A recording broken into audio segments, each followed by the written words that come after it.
हो बहुत ही आदरणीय, और मैं ये कहूं कि पूरे देश में एक बहुत बड़ी छाप छोड़ने का काम किया, और जिस प्रकार से बेबाक अपनी बात कह करके पूरे देश में जिस प्रकार की मैं ये कहूं कि खलबली मचाने का काम किया, और आज हमारे बीच में हमारे चीफ गेस्ट आदरणीय हमारे बहुत ही मैं ये कहूं कि मेरे बुजुर्ग और मेरे को आशीर्वाद देने वाले माननीय हमारे सतपाल मलिक जी, पूर्व गवर्नर, और एक जगह नहीं, जिस प्रकार से सतबीर जी कह रहे थे कि आधा दर्जन, और आधा दर्जन में भी मैं बात करूं जहां जिस प्रकार से 370 तोड़ करके और जम्मू कश्मीर में शांतिपूर्वक तरीके से जम्मू कश्मीर को चलाने वाले हमारे गवर्नर सतपाल मलिक जी, बहुत ही आदरणीय हमारे इस प्रोग्राम के अध्यक्ष मेरे बड़े भाई श्रवण कुमार जी, बहुत ही आदरणीय, और बहुत ही राजस्थान में जाकर के चाहे गृह मंत्री का पद संबोधित किया हो और चाहे शिक्षा का, जिस प्रकार से इन्होंने पूरी 5 साल मेहनत की, बल्कि अब की बार भी कोई बड़ी बात नहीं, सिर्फ 307 वोटों से पराजित रहे, लोगों के दिलों में जग बनाने वाले अपने भाई राजेंद्र जी, बहुत ही आदरणीय हमारे कर्नल रघुवीर सिंह जी, मेरे साथी विधायक मेरे साथ में रहे, बहुत ही आदरणीय हमारे अपने बहुत ही जुझारू और बच्चापन से राजनीति की नरेश एमएलए, पूर्व एमएलए, बहुत ही आदरणीय मनीषा जी, बहुत ही आदरणीय हमारे नितिन जांगू जी, बहुत ही आदरणीय मेरे इलाके के बबीता जी, बहुत ही आदरणीय पूरे इलाके से श्याम चेयरमैन जी, रविंद्र मटरू जी, प्रदीप एडवोकेट जी, और हमारे जो मेरे को बता रहा सतबीर झुकिया जी, प्रवीण जी, और सभी हमारे इलाके से आए सभी, मैं ये कहूं कि सरपंच, पंच, लम्बड़दार और मेरी माता बहने और सभी इलाके से नौजवान साथियों, मैं अगर मैंने बात करनी थी वो आपको, मैं 2 महीने से आपके बीच में था, 1 नंबर से हम चले। पहले फर्क कितना था, पहले भी जन्मदिन मनाते थे, पिछली बार हमने 28वां जन्मदिन हमने करीना में मनाने का काम किया, लेकिन फर्क कितना था, पहले हम 13-14 तारीख को हमारे 60 साल के बुजुर्गों को, मेरी माता बहनों को और हमारे गांव के सरपंच, पंच, लम्बड़दार और रिटायरमेंट अधिकारियों का सम्मान वही करते थे, लेकिन पिछली बार ज्यादा भीड़ होने की वजह से हम वो सम्मान तरीके से नहीं कर पाए, इसलिए अब की बार हमने तय किया कि अब की बार गांव-गांव में जाएंगे और 29वां जन्मदिन मनाएंगे, तो निमंत्रण भी देकर के आएंगे, और वहीं जाकर के जो हमारे सम्मानित लोग हैं उनका हमने सम्मान भी किया। तो इसमें मैं ये कहूं कि बड़ी ऊर्जा मिली, और जिस प्रकार से मेरे को आस थी उसी के मुताबिक आपने मेरे को आकर के आशीर्वाद देने का काम किया। और सबसे बड़ी बात मैं आज आपको बताना चाहता हूं, एक नेक इंसान की, और जिस प्रकार से बेबाक कह करके हमने एक टेलीफोन के माध्यम से हमारे बीच में बैठे हैं, मैं एक बात कहता हूं कि जिस प्रकार की हमने बात सुनी थी उसी प्रकार से हमने टेलीफोन मिलाया, और माननीय सतपाल मलिक जी से हमने टाइम लिया, और इन्होंने जो टाइम दिया, मैं कई बार मेरे से भी मिलाने के कई बार कोई रिश्वत मांगता है, लेकिन इतना बड़ा आदमी राजनीतिक में अगर सबसे अच्छा व्यक्ति है, मैं तो कहता हूं 99% मेरे ख्याल में एक व्यक्ति ऐसा है जिसने 1 मिनट में बुला करके और हमें टाइम देने का काम किया। मैं इनका सिर झुका करके मैं बार बार धन्यवाद करता हूं, और मैं प्रार्थना करूंगा आने वाले टाइम में बहुत जल्दी आपको फिर हम एक दिन नारनौल में आपको बुलाने का काम करेंगे, उसमें भी आज से एडवांस में हमारा निमंत्रण स्वीकार करना, और एक बार आकर अपनी बात कहने का काम करना। मैं पुनः सभी का जो हमारे इलाके से मेरे बुजुर्ग आए, नौजवान साथी आए और खास करके मेरे आज के जो मेहमान आए, इन सभी का आज मैं दिल की गहराई से धन्यवाद करता हूं। जय हिंद, जय भारत। स्थापना दिवस पर हमारे उत्तरी भारत के सबसे बहादुर और किसानों के मसीहा पूर्व गवर्नर मलिक साहब और भारत सरकार में रहे मंत्री मेरे छोटे भाई बहादुर सिंह जी, हमारे छोटे भाई पूर्व मंत्री राजेंद्र जी, हमारे सभी सरपंच साहिबान, पूर्व विधायक, मेरे छोटे भाई प्रधान हरिकिशन जी, प्रधान जी, चेयरमैन साहब, सभी दूर दराज से आए योग्य बुजुर्गों, नौजवान साथियों, माता और बहनों, मुझे बड़ा फक्र है कि हमारे राजस्थान का एक सपूत हमारे हरियाणा में आकर टैगोर का काम किया है। टैगोर ने शिक्षा का प्रसार किया था, वही मेरे छोटे भाई बहादुर सिंह जी ने महेंद्रगढ़ से लगा के गुड़गांव, चंडीगढ़ और आपकी चारों बोर्डों में शिक्षा का प्रचार और प्रसार किया। अभी हमारे भाई राजेंद्र जी बता रहे थे 41,000 परिवारों को शिक्षा देने वाला, और जो बहुत सारे, कोई अफसर IAS बना है, कोई IPS बना है, कोई डॉक्टर बना है, कोई इंजीनियर बना है। तो मैं समझता हूँ कि दुनिया में धन तो किसी के पास भी हो सकता है, पर शिक्षा का जो सबसे बड़ा प्रचार और प्रसार करता है वो दुनिया का सबसे बहादुर व्यक्ति होता है। कहा करते हैं, चिंता श्री सौश्रम, मात्र श्री पौश्रम और विद्या श्री आभूषण। दुनिया में चिंता से बड़ा कोई शोषण करने वाला नहीं, और माँ से बड़ा कोई पोषण करने वाला नहीं, और विद्या से बड़ा कोई आभूषण नहीं। दुनिया में कोई व्यक्ति कहीं भी जाकर के अच्छे कपड़े पहनता है या अच्छे ऑर्नामेंट्स पहनता है, कोई एक बार कोई झलक मार सकता है, पर जो भी का स्वामी विवेकानंद जी की तरह जाकर के दुनिया के किसी कोने में भी जाता है तो शिक्षा दुनिया के मुंह बोलती है। हमारे स्वामी विवेकानंद जी एक बार विदेश गए तो उनको बोलने का मौका मिला, 0 मिला। स्वामी विवेकानंद जी 0 को बोलने लगे, 2.5 घंटा बोलते रहे। तो विदेशियों ने कहा, आपको एक मिल जाता तो? बोला, बोलने वाले की और सबकी संज्ञा चाहिए, 1 और 0 कुछ नहीं होता है, 0 से संज्ञा बढ़ती है, 1 के आगे 0 लगता है तभी 10 बनता है। तो स्वामी विवेकानंद जी ने बोलते बोलते इतना बोला कि विदेश के लोगों पे छाप छोड़ दिया गया। तो मैं इतना ही कहना चाहता हूँ, भाई बहादुर सिंह जी राजस्थान से आगे और हरियाणा के लोगों पे इतनी बड़ी छाप है कि चारों कोणों में शिक्षा का प्रचार और प्रसार हुआ है। जहां भी जाते हैं यदुवंशी यदुवंशी यदुवंशी, बहुत सारे लोग हैं। तो मैं एक ही बात कहूंगा, सदियों बाद उतरे गहरे पानी में, सदियों बाद उतरे गहरे पानी में वतन की प्यास बुझा के रहेंगे। जो सिर झुकाए गए थे उन सिरों को ऊंचा उठा के रहेंगे। जाति और धर्म का जो जहर फैलाया था उस जहर को मिटा के रहेंगे। जिन घरों में सदियों से अंधेरा चला था वहां चिराग जला के रहेंगे।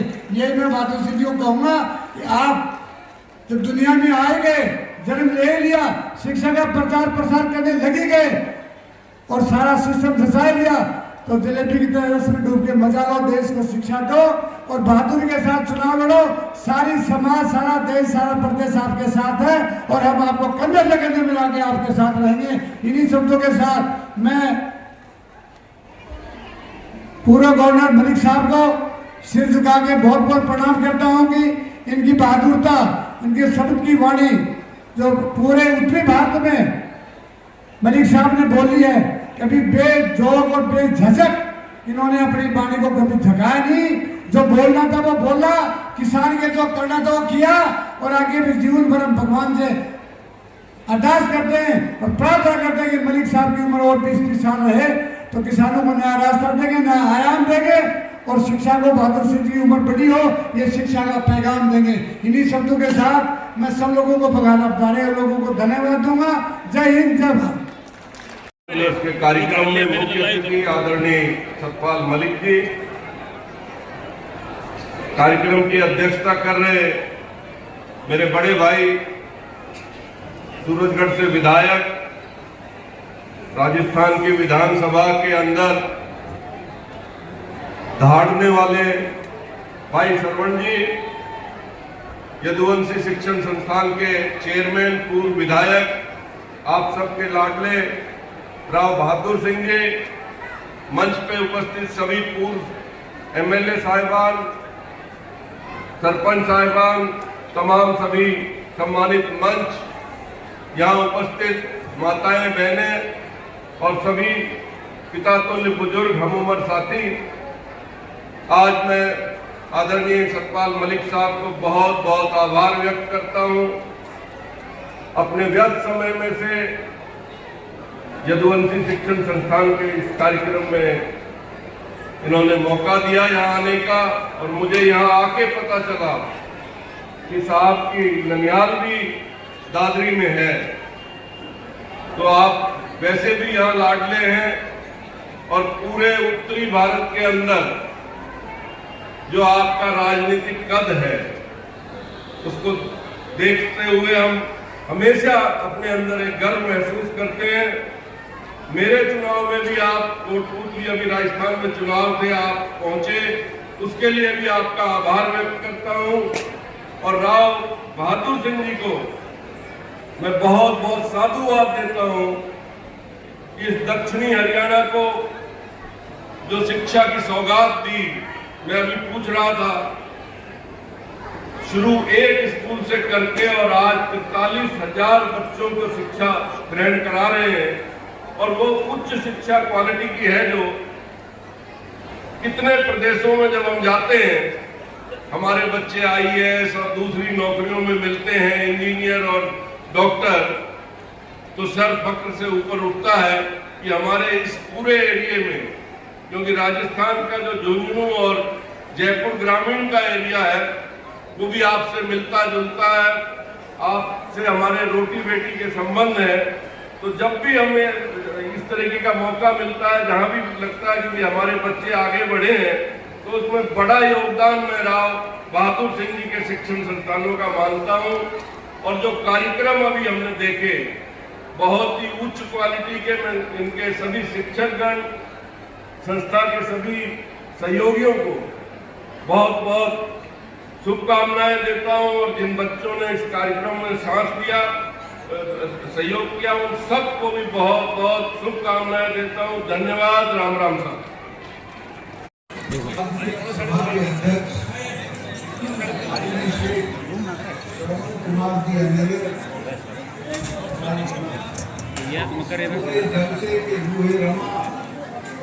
राव बहादुर सिंह जी, नरेश यादव जी, राज यादव जी, पूर्व मंत्री कर्नल रणजीत सिंह जी, पूर्व एमएलए मनीषा सांगवान जी, रविंद्र ये आपको काफी देर से बैठने में बहुत उम्मीद कार्यक्रम, लेकिन आपके काम की बात करें, मैं निवेदन करना चाहता हूँ कि देश बहुत कठिन परिस्थिति से गुजरा है।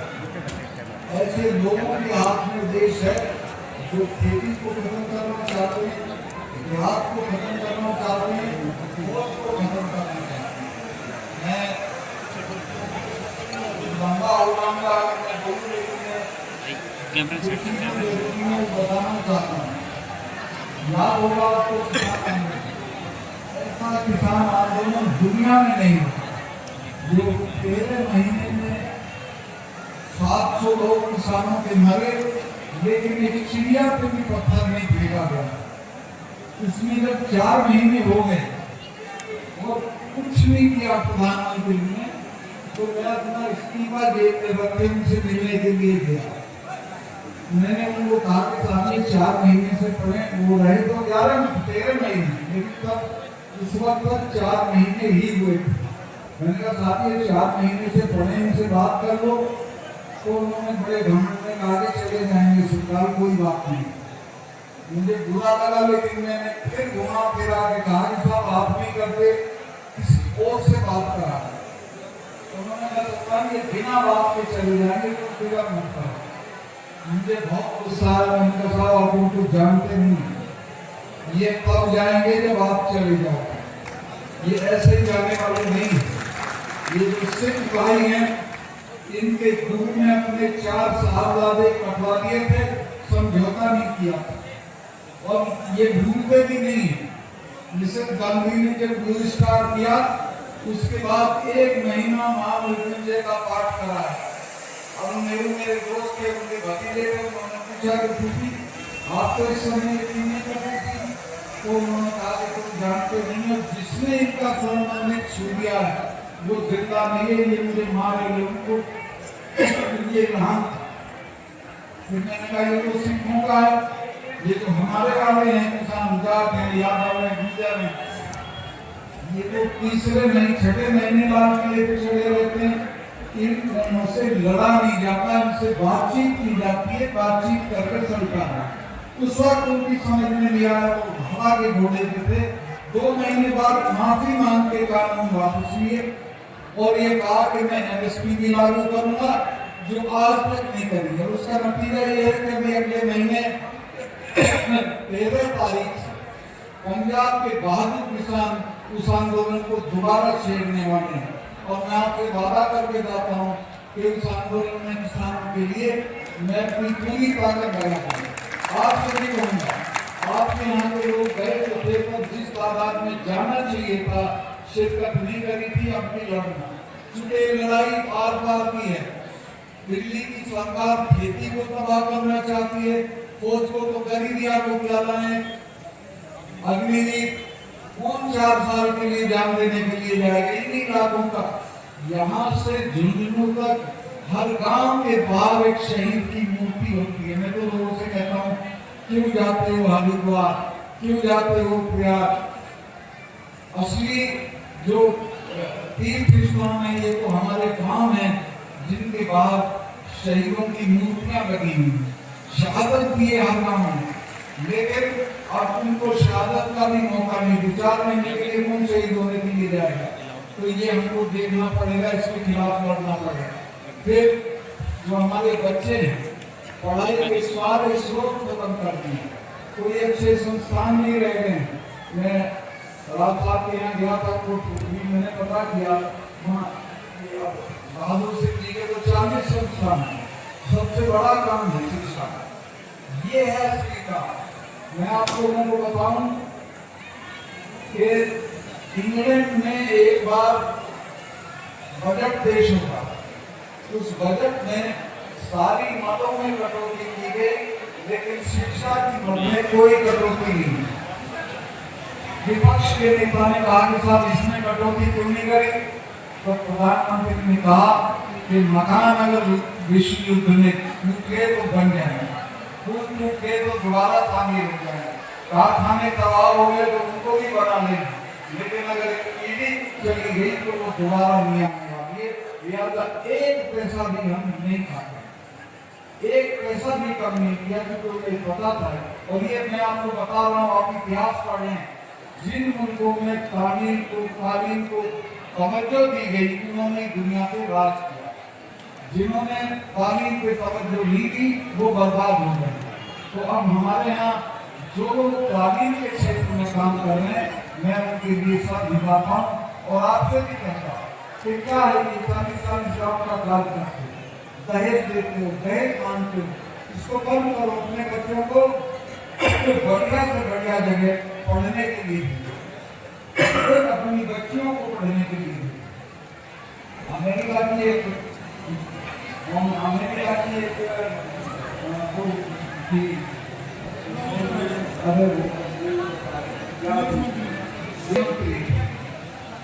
बहुत पतली,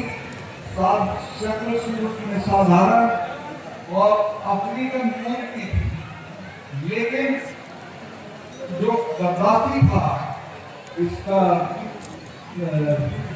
लीबिया का तानाशाह, जो वो मारा गया और बाकी लोग उसके दफ्तर में गए तो उनको एक डायरी मिली। उस डायरी में उसने लिखा है कि मुझे सबसे ज्यादा आनंद तब आता है जब लिटिल ट्वेंटी एक छोटी सी गोंडा लीला राइस अरब शेखों को धमका। अब मैं इसमें मेरी बात बताना चाहता हूँ कि गोंडा लीला राइस शेखों को इसलिए धमका पाती थी क्योंकि अमेरिका की विदेश मंत्री थी, और वो अमेरिका की विदेश मंत्री इसलिए थी कि उसकी तारीफ बहुत रामपाल जी हैं, इन्होंने दे रखी है, छोटी सी गाड़ी है, उसमें चलता है। क्या देगा मुझे इस बात पर पूरे के देश में नरेंद्र मोदी की आंख में आप डाल दिया, किसी की हिम्मत नहीं बात करने की। मेरी है क्योंकि मेरे पास छोटी गाड़ी है और छोटा मकान है। आंदोलन में मैंने बता दिया ये दोबारा छेड़ेगा, पंजाब के बहादुर साथी इसको दोबारा छेड़ेंगे। लेकिन उससे पहले मैं आपको कहूँ कि जरूर जी इनका शिक्षा का काम है राव साहब का, इसमें भरपूर सहयोग दीजिए। इससे बड़ा कोई काम नहीं है, इससे बड़ा कोई यज्ञ नहीं है। अब ये किसान आंदोलन जब होगा तब मैं आऊँगा फिर दोबारा आपके यहाँ। मैं चाहूँगा कि आप बड़ी तादाद में इसमें शिरकत करें। एक और चीज़ मैंने अभी ये विपक्ष के लोगों से भी मुझे बहुत शिकायत है, ये भी कोई फर्जी नहीं ठोकते हैं। ये भी इसलिए कि शायद मेरा अंदाज है कि इन्होंने पैसे कमा रखे हैं तो डरे हुए बैठे अपने अपने रुपए के ऊपर। पुलवामा का मामला मैंने इनको 2 महीने पहले प्रेस कॉन्फ्रेंस में बताया कि पुलवामा के मामले में कोई जांच नहीं हुई। जब पुलवामा हुआ था तो हमारे 40 जवान शहीद हो गए। मैंने प्रधानमंत्री नेशनल कॉर्बेट पार्क में, वहाँ मैंने ढूंढा, मिले 6 बजे मिले तो बोले क्या हुआ तो साल मेरा साहब हमारे 40 जवान मरे और मुझे इस बात का अफसोस है कि हमारी गलती से मरे। उन्होंने गृह मंत्रालय से 6 जहाज मांगे थे कि साहब हमको सड़क से न जाना पड़े, कश्मीर में सड़क से जाना खतरनाक होता है, हमको 6 एयरक्राफ्ट देंगे 1 दिन के लिए। 4 महीने तक उनकी अवधि पड़ी रही और उसको खारिज कर दिया, उनको जहाज मिल दिए। फिर वो सड़क से गुजरे तो उनके ऊपर टेररिस्ट ने अटैक करके 40 को मार दिया। जब मैं ये कह रहा था तो प्रधानमंत्री ने मुझे कहा कि कुछ भरोसे मत करो। 2 घंटे बाद मुझे फोन आया, अनेक 2 बार जो NSA है उनके साथ उनका सरकार भाई आप इसकी बोलिए मत, क्यों कि नहीं हम जांच कराएंगे। मैंने बोला जांच करो, उन्होंने कराई नहीं। अगले दिन से उसने पॉलिटिक्स करने लगे, बोले कि जब वोट देने जाओ तो पुलवामा के शहीदों को याद रखना। अब मैं इन अपोजिशन के लोगों से कह रहा हूँ कि तुम भी ये करो कि जब वो वोट देने जाए वो ये देखें कि पुलवामा के शहीदों के लिए कुछ किया है कि नहीं किया। शहीदों की देवाएं रोपी फिर गई, इलाहाबाद हाईकोर्ट में गई, कोई सुनवाई नहीं। तो इस तरह का निजाम, इस तरह का मामला चल रहा। महिला पहलवानों का आपने देखा होगा, कौन है महिला पहलवान? ये आपके घरों की बच्चियां, ये चॉकलेट वाले लड़के को कोई फली नहीं ठोकते। ये हमारे गरीब घरों की लड़कियां घर के, हरियाणा के, वेस्टर्न यूपी के, पंजाब के, ये लड़ झगड़ के मेडल ले आते हैं। जब ये मेडल लेके आते हैं तो प्रधानमंत्री अपने घर को चाय के लिए बुलाता है और कहता है ये मेरी बेटियां हैं। और जब वो जनपद पे उनके चेहरों पे पुलिस के बूथ रखे जाते हैं तब ये कुछ नहीं बोलता। मैं इनकी लड़ाई में सबसे पहले पहुंचा मेरे घर में थी और मैं इसी हालत में था। मैं इनके जुलूस में व्हील चेयर से गया और मैंने इनकी ताकत बढ़ाई, लेकिन लोगों ने हमारे उन्होंने जाके इनका आंदोलन तेज किया। ये आंदोलन की बुराई चले, आप पहलवानों का जब आंदोलन चले तो उसमें आप पूरी ताकत से शरीक हो जाएंगे। का दिक्कत किया मैं मानेसर के गांव में मीटिंग में आया, मुझे खबर आई कि यादव लोग एक धरना दे रहे हैं। काहे के लिए दे रहे हैं? कि अहीर रेजिमेंट की मांग के लिए। मैं कही तो कभी से हो जानी चाहिए। जो सबसे बहादुर कौमों में से हैं यादव लोग, जिन्होंने चुशूल की लड़ाई का किसी ने, मुझे नहीं पता आपने पढ़ा कि नहीं, 125 लोग थे। उनको कमांडर ने कहा कि वापस आ जाओ, तुम कम हो, तुम असला भी कम है और चाइनीज जो है वो कई हजार हो। इन्होंने कहा कि हटेंगे नहीं। आखिरी गोली और आखिरी आदमी तक ये रेजिमेंट लड़ी, सब लोग शहीद हो गए। उसी दिन यही रेजिमेंट बना दिल्ली चाहिए थी। और अब मेरे यहाँ एक बुलंदशहर में एक इलाका है यादव लोगों का जिसको चौबीसा बोलते हैं। मैं होके आया हूँ वहाँ, आंदोलन शुरू हो गया है और अहीर रेजिमेंट देनी पड़ेगी। मैं इसके पूरी तरह से समर्थन हूँ। आप इसको लड़िएगा और उसको पूरा करवाइएगा। मैं मुझे बहुत थके हुए लोग हैं, सुबह से आपको बहुत लंबी बात नहीं करना चाहता। बस एक बात बता देता हूँ कि MSP है जो प्रधानमंत्री ने वादा किया था काम देंगे, जो आज तक नहीं दी है और वो इसलिए नहीं दी है कि उसमें अडानी का थोड़ा नुकसान हो जाएगा। ये MSP क्या है 2 मिनट में बता के मैं अपनी बात करूँ। MSP का मतलब ये है कि फसल का एक दाम सरकार तय करती है। जिसको कॉन्सेप्ट प्राइस बोलते हैं, मिनिमम सपोर्ट प्राइस। लेकिन जब बाजार में उससे नीचे हो जाता है तो सरकार दखल करके किसान की फसल खरीद लेती है, इसको एमएसपी बोलते हैं। वो भी देने को तैयार नहीं है, इसलिए कि पंजाब और हरियाणा में अडानी ने बड़े बड़े गोदाम बना के गेहूं और चावल खरीद के डाल दिया है। अगर एमएसपी लागू हो जाएगी तो कम दाम पे नहीं खरीद सकते, इसलिए एमएसपी लागू नहीं है। ये लड़ाई नहीं चलेगी, इसमें भी आपको जाना है।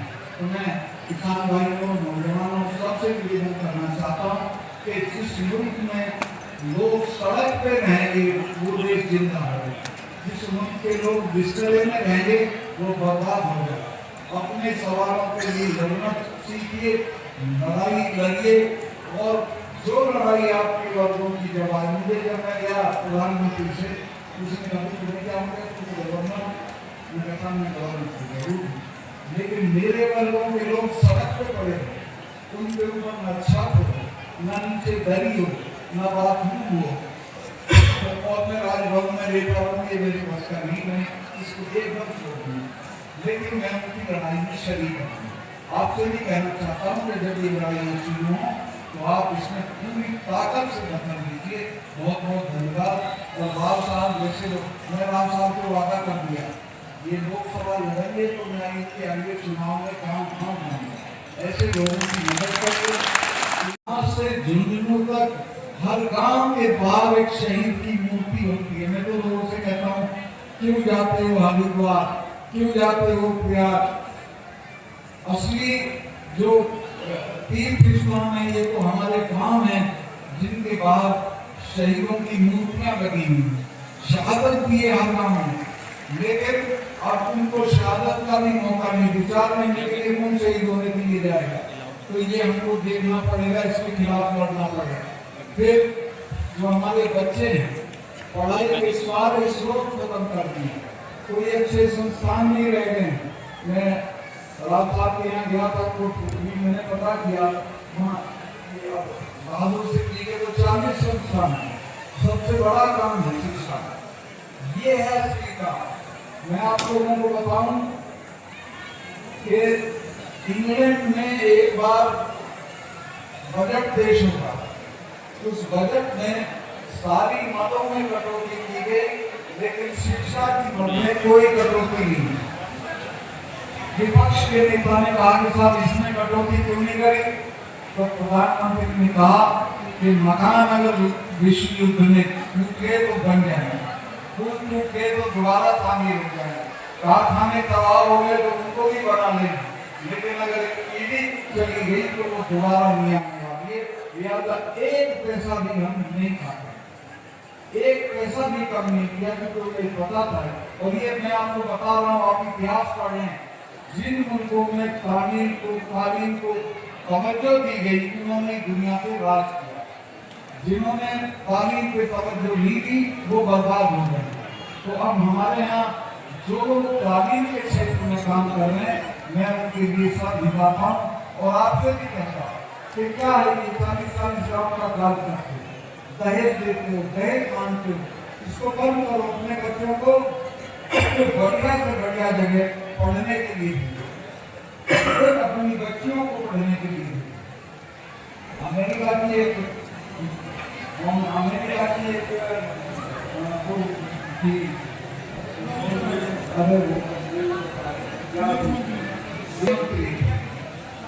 बहुत पतली, साधारण और अफ्रीकन मूर्ति थी, लेकिन जो गद्दाफी था, इसका लीबिया का तानाशाह, जो वो मारा गया और बाकी लोग उसके दफ्तर में गए तो उनको एक डायरी मिली। उस डायरी में उसने लिखा है कि मुझे सबसे ज्यादा आनंद तब आता है जब लिटिल फ्रंटियर एक छोटी सी गोंडा लीगा राइस अरब शेखों को धमका। अब मैं इसमें नहीं बात बताना चाहता हूँ कि गोंडा लीगा राइस शेखों को इसलिए धमका पाती थी क्योंकि अमेरिका की विदेश मंत्री थी, और वो अमेरिका की विदेश मंत्री इसलिए थी कि उसकी तारीफ बहुत अच्छी संस्था में हुई थी और वो पहले दर्जे में पास हुई थी। तो ये जो तालीम है, ये जितना एम्पावर करती बच्ची को जितना ही दहेज दे दो उसको क्या ताकत नहीं, ससुराल वाले खा भी जाएंगे। असली ताकत इनको देना है बढ़िया तालीम, अच्छे से अच्छी जगह पढ़ाओ। अगर लंदन में पढ़ाना है तो वहाँ पढ़ाओ। और मैं देख रहा था कि हम चला गया में छोटे साहब मेरे से शिकायत की लोगों ने, यदि इनको समझाओ ये हमारे नाश करेंगे। घर में 2 आदमी हैं और कोठी 15 कमरों की ठोकते हैं, ये झूठी चीज, ये कोई शांति चीज नहीं। मैं तो MP, MLA, मिनिस्टर, गवर्नर सब रह गया हूँ। अभी मेरे यहाँ जाओ मैं 1.5 कमरे के मकान में रहता हूँ। कई बार तो लोग नीचे उतर के 1.5 कमरे के मकान में रहता। हाँ, मैं 1.5 कमरे के मकान में रहता हूँ, क्योंकि मकान मेरी शान नहीं, मेरी शान ये है कि मैं 1.5 कमरे के मकान के रूपे नरेंद्र मोदी से लड़ जाता हूँ। अगर मैं कोठी बना लेता, रुपया पैदा कर लेता, तो मतलब मेरे यहाँ ईडी और क्या क्या चीज आ गई है, उसे कुछ नहीं मिला मेरे खिलाफ। मैं काल ठोक के खड़ा हूँ, लड़ना तो लड़ूं। मैं कश्मीर में था, जहाँ पे मेरे सामने 2 फाइल्स आई, जिनमें दोनों में 1.5 करोड़ रुपया बताया गया है। मैंने दोनों मेरे से जरिए आके बताया प्रधानमंत्री कि ये अंबानी की थी, आपका दोस्त है, आपको करना है तो मुझे बता दो, किसी और को ले आओ, मेरे रहते भाई पास नहीं होने। तो ये ताकत मिलती है जिससे कि हम दोस्त से रहें। अगर हम ऑपुलेंट भी हैं, अगर अभी तो MLA में देखता हूँ, MLA होते क्या क्या कर देते हैं, कैसे कैसे घर, कैसी कैसी गाड़ियाँ। आप मेरी गाड़ी देखो, ये भी रामपाल जी हैं, इन्होंने दे रखी है, छोटी सी गाड़ी है, उसमें चलता है। गाड़ी में गया मेरा, मुझे इस बात पर करें कि देश में नरेंद्र मोदी की आंख में आप डाल दिया, किसी की हिम्मत नहीं बात करने की मेरी है, क्योंकि मेरे पास छोटी गाड़ी है और छोटा मकान है। आंदोलन में मैंने बता दिया ये दोबारा छेड़ेगा, पंजाब के बहादुर साथी इसको दोबारा छेड़ेंगे। लेकिन उससे पहले मैं आपको कहूँगी, इनका शिक्षा का काम है राव साहब का, इसमें भरपूर सहयोग दीजिए। इससे बड़ा कोई काम नहीं है, इससे बड़ा कोई यज्ञ नहीं है। अब ये किसान आंदोलन जब होगा तब मैं आऊँगा फिर दोबारा आपके यहाँ। मैं चाहूँगा कि आप बड़ी तादाद में उसमें शिरकत करें। एक और चीज़ मैंने अभी ये विपक्ष के लोगों से भी बहुत शिकायत है, ये भी कोई फटी नहीं ठोकते हैं, ये भी इसलिए कि शायद मेरा अंदाज है कि इन्होंने पैसे कमा रखे हैं तो डरे हुए बैठे अपने अपने रुपए के ऊपर। पुलवामा का मामला मैंने इनको 2 महीने पहले प्रेस कॉन्फ्रेंस में बताया कि पुलवामा के मामले में कोई जांच नहीं हुई। जब पुलवामा हुआ था तो हमारे 40 जवान शहीद हो गए। मैंने प्रधानमंत्री नेशनल कॉर्बेट पार्क में, वहाँ मैंने ढूंढा, मिले 6 बजे मिले, तो मुझे क्या हुआ तो साल मेरा साहब हमारे 40 जवान लगे। और मुझे इस बात का अफसोस है कि हमारी गलती से उन्होंने गृह मंत्रालय से 6 जहाज मांगे थे कि साहब हमको सड़क से न जाना पड़े, कश्मीर में सड़क से जाना खतरनाक होता है।